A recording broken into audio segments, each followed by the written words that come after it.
ಶ್ರೀ ಸದ್ಗುರುನಾಥ ಲೀಲಾಮೃತ ಸ್ವಾತ್ಮಾರಾಮಂ ನಿಜಾನಂದಂ ಶೋಕಮೋಹ ವಿವರ್ಜಿತಂ ಸ್ಮರಾಮಿ ಮನಸಾ ನಿತ್ಯಂ ವೆಂಕಟಾಚಲ ದೇಶಿಕಂ. ಸತ್ಸಂಗ 53. ನುಡಿಮುತ್ತು ನೀಡದ ನಮ್ಮ ಗುರು.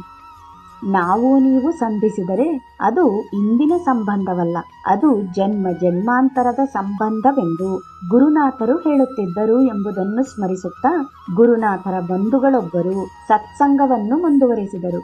ಜೀವನ ಎಂದರೆ ನೀರಾದರೆ ದೋಸೆ, ಗಟ್ಟಿಯಾದರೆ ಇಡ್ಲಿ, ಬಂದದ್ದನ್ನು ಬಂದಂತೆ ಸ್ವೀಕರಿಸಬೇಕೆನ್ನುತ್ತಿದ್ದರು.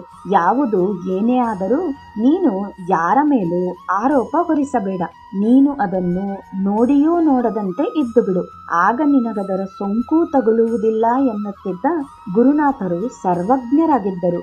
ಎಲ್ಲೆಲ್ಲಿ ಏನೇನು ನಡೆಯುತ್ತದೆ, ಯಾವ ಶಿಷ್ಯರ ವರ್ತನೆ ತೋರಿಕೆಯದು, ಯಾರ ಭಾವ ನಿಜವಾದುದನ್ನೆಲ್ಲ ಅರಿತಿದ್ದರು. ಹಾಗಾಗಿ ಯಾರಾದರೂ ಯಾರ ಮೇಲಾದರೂ ಹೇಳು ಎಂದರೆ ಚಾಡಿ ಹೇಳಬೇಡ. ಅವರವರ ಕರ್ಮಗಳಿಗೆ ತಕ್ಕ ಫಲ ಅವರನುಭವಿಸುತ್ತಾರೆ. ಇಲ್ಲಿ ತೋಟದಲ್ಲಿ ಏನೇನು ನಡೆಯುತ್ತೆ, ಯಾರ್ಯಾರು ಏನೇನು ಒತ್ತೊಯ್ಯುತ್ತಾರೆಂದು ನನಗೆ ಗೊತ್ತಿದೆ.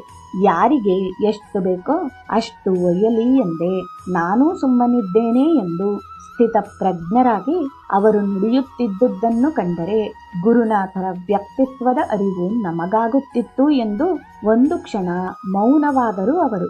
ಆ ಭಕ್ತರಿಗೆ ಗುರುನಾಥರ ಬಳಿ ಹೋದಾಗ ಅವರಾಡುವ ಒಂದೊಂದು ಮಾತನ್ನು ಬರೆದಿಟ್ಟುಕೊಳ್ಳಬೇಕೆನಿಸಿದರೂ ಅಸಂಖ್ಯಾತವಾದ ಆ ದಿವ್ಯವಾಣಿಯ ಆನಂದಾನುಭೂತಿಯಲ್ಲಿ ಎಲ್ಲವೂ ಮರೆತು ಹೋಗುತ್ತಿತ್ತಂತೆ. ಅವರ ಬಳಿ ಕುಳಿತಾಗ ಬರೆಯುವುದಾಗಲಿ ಮತ್ತಾವುದೇ ಚಿಂತನೆಯಾಗಲಿ ಬೇಡವೆಂದೇ ಅನಿಸಿಬಿಡುತ್ತಿತ್ತಂತೆ. ಆದರೂ ನಿರಂತರ ಮೆಲುಕು ಹಾಕಲು ಗುರುನಾಥರ ವಾಣಿಯನ್ನು ಸ್ಮೃತಿಗೆ ತಂದುಕೊಳ್ಳಲು ಅವರು ದಾಖಲಿಸಿದ ಕೆಲವು ಮಾತುಗಳನ್ನು ನಿತ್ಯ ಸತ್ಸಂಗಕ್ಕಾಗಿ ಪ್ರಸಾದಿಸಿದ್ದಾರವರು. Less luggage more comfort to travel a pleasure journey ಎನ್ನುವುದಂತೂ ಮರೆಯುವಂತಿಲ್ಲ.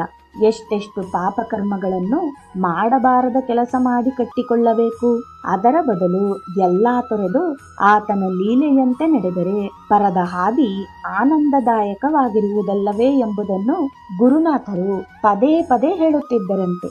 ಎಷ್ಟೋ ಜನಗಳು ಈ ಪ್ರಪಂಚದಲ್ಲಿ ಎಡತಾಕುತ್ತಾರೆ, ಆದರೆ ಕೆಲವರೊಂದಿಗೆ ಮಾತ್ರ ಬೆರೆಯಲು, ಮಾತನಾಡಲು, ನಗಲು, ಅರಮನೆಗೆ ಹೋಗಲು ಮನಸ್ಸಾಗುತ್ತದೆ. ಅದು ಇವತ್ತಿನ ಸಂಬಂಧವಲ್ಲವೇ ಅಲ್ಲ, ನಿನ್ನಿಚ್ಛೆಯಂತಾದುದೂ ಅಲ್ಲ. ಅದು ಪೂರ್ವ ಕರ್ಮಕ್ಕನುಸಾರವಾಗಿ ಸಾಗುತ್ತಿರುತ್ತದೆ. ಅಲ್ಲಿ ನಿನ್ನ ಪ್ರಯತ್ನವೇನು ಇರುವುದಿಲ್ಲವೆಂಬುದನ್ನು ಮರೆಯಬೇಡಿ ಎನ್ನುತ್ತಿದ್ದರು. ನಿನ್ನೆ ನಾಳೆಗಳಲ್ಲಿ ನಾಳೆಗಳನ್ನೇ ಯೋಚಿಸುತ್ತಾ ಇವತ್ತನ್ನು ಕಳೆದುಕೊಳ್ಳಬೇಡ. ಲಘು ಸಮಾಧಿಯೇ ಶ್ರೇಷ್ಠ. ಯಾವುದನ್ನೂ ಅಂದುಕೊಳ್ಳಬೇಡ, ಯಾವುದಕ್ಕೂ ಸಿದ್ಧತೆಯನ್ನು ಮಾಡಿಕೊಳ್ಳಬೇಡ. ಏನು ಬಂದರೂ ಎದುರಿಸಲು ಸಿದ್ಧವಾಗಿರು ಎಂದು ತಮ್ಮ ಭಕ್ತರನ್ನು ಗುರುನಾಥರು ಸವಿನುಡಿಗಳಿಂದಲೇ ಸಿದ್ಧಪಡಿಸುತ್ತಿದ್ದರು. ಅನೇಕ ಜನ ರಾಜಕಾರಣಿಗಳು ಗುರುನಾಥರ ಬಳಿ ಬರುತ್ತಿದ್ದರು. ಅವರಿಗೆ ನೀತಿ ಬೋಧೆ ಮಾಡುವಲ್ಲಿ ಅನೇಕರಿಗೆ ಮಾತಿನ ಚಾಟಿ ಬೀಸಿದ್ದಿದೆ. ಕೆಲವರಿಗೆ ಅವರೇ ಕರೆದು ಹರಸಿ ನೀವು ಮಂತ್ರಿಗಳಾಗುವಿರಿ, ಯೋಚಿಸಿ ಉತ್ತಮವಾಗಿ ನಡೆದುಕೊಳ್ಳಿರಿ ಎಂದಿರುವುದೂ ಉಂಟು. ಹಾಗೆಯೇ ಕೆಲವರಿಗೆ ಅಧಿಕಾರದ ಮದವೇರಬಹುದು. ಅದರಿಂದ ಅವರು ಹಾಳಾಗಬಾರದೆಂದು ಹಿಂದಿನದನ್ನು ಉಪಕಾರ ಮಾಡಿದವರನ್ನು, ನಿನ್ನ ಹಿಂದಿನ ಸ್ಥಿತಿಗಳನ್ನು ಎಂದೂ ಮರೆಯಬೇಡ. ಅಧಿಕಾರ, ಹಣ, ಸಂಪತ್ತು ಕ್ಷಣಿಕ, ಆದ್ದರಿಂದ ಅವುಗಳ ಬಲದ ಮೇಲೆ ಎಂದು ಮೆರೆಯಬಾರದು. ಒಮ್ಮೆ ಉಂಟಾದ ಸತ್ಸಂಗವನ್ನು, ಉತ್ತಮ ಬಾಂಧವ್ಯವನ್ನು ಮುರಿದುಕೊಳ್ಳುವುದು ಸರಿಯಲ್ಲ. ಅದಕ್ಕೆ ಧಕ್ಕೆ ಬರದಂತೆ ಜೀವನ ಸಾಗಿಸಬೇಕೆಂದು ಕಿವಿಮಾತೂ ಹೇಳಿದ್ದಿದೆ. ಈ 3 ಮಕಾರಗಳು ಗುರುನಾಥರು ಶಿಷ್ಯರಿಗೆ ನೀಡಿದ 3 ಮುತ್ತುಗಳಷ್ಟು ಅಪಾರ ಮೌಲ್ಯದ್ದಾಗಿತ್ತು. ಪಾದರಕ್ಷೆಗಿಂತ ಪದರಕ್ಷೆ ಪ್ರಮುಖವಾದದ್ದು. ಪದವೆಂದರೆ ನಾವಾಡುವ ಮಾತುಗಳು. ಮಾತು ಬರುತ್ತದೆಂದು ಹೇಗೆ ಬಂದರೆ ಹಾಗೆ ಮತ್ತೊಬ್ಬರ ಮನಾನೊಯ್ಯದಂತೆ, ನಾವಾಡಿದ್ದನ್ನು ನಾವೇ ನಡೆಸಲಾಗದಂತೆ ಆಡಬಾರದೆನ್ನುತ್ತಿದ್ದರು. ಇಲ್ಲಿ ಕಬೀರನ ಮಾತೊಂದನ್ನು ಸ್ಮರಿಸಬಹುದು.